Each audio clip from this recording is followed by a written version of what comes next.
What is up, comic nerds? Welcome back to another video in ONI-VS comics.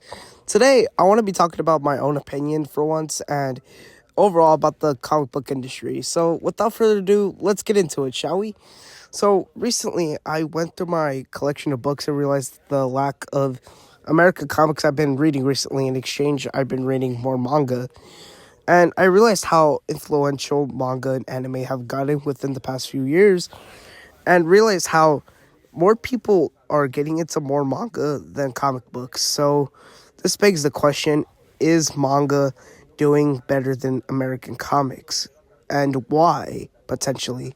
So without further ado, let's get into it. But to start off, I'll say this. There will always be a demand for Spider-Man, X-Men, Superman, Fantastic Four. There'll always be a demand for that. This is just my own opinion and overall thoughts about the comic book industry. So let's get started. For one, comics in general are a lot more harder to get into, especially nowadays. But for manga, it's just way more easier to. So I'll give an example. Let's say I wanted to start reading Ultimate Spider-Man. Well, good luck for you, because you have some homework to do before getting into that. First off, there was an old continuity called the Ultimate Universe, in which eventually they get to a rate where they go into war, a secret war, and then the universe gets resetted. And good news, this evil version of Mr. Bombastic gets rebooted, and not really rebooted, but he becomes evil and remakes a universe where every hero is practically taken away from what makes them unique. So we get Ultimate X-Men, Ultimate Spider-Man, Ultimate Wolverine, and Ultimate Black Panther. And apparently the maker gets put away, but he's coming back soon, and that's going to lead to a whole other saga. But essentially, yeah, that's a lot to take in, especially since that's only like a quick recap of what you actually need to know compared to, well, what you actually need to know. So let's take My Hero Academia for an example. It has a beginning, middle, and an ending. And that's why manga is getting more popular nowadays, because you just start from volume 1. It is literally easy to start any manga you want. Just pick up the first ever volume.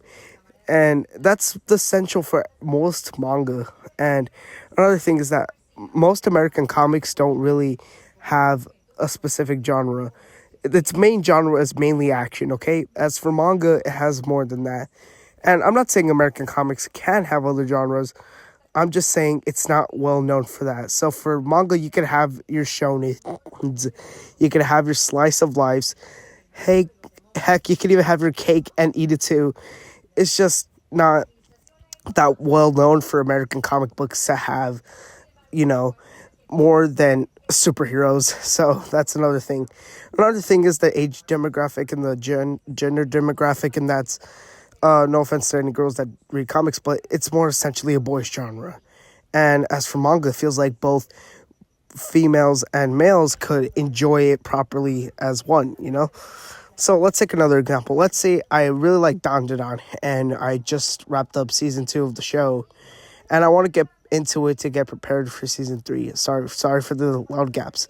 But after that, I could just pick up the volume of where Dan ends, and, easier said than that. That way I could be ready for season 3 and read the rest. Now, let's take the other side of the coin. Let's flip it, okay? Let's flip the other side of the coin, and let's say, in a scenario, I just finished watching James Gunn's Superman. I really liked it. No, seriously, it's probably top 3 comic book movie for me, and I want to get into reading comics.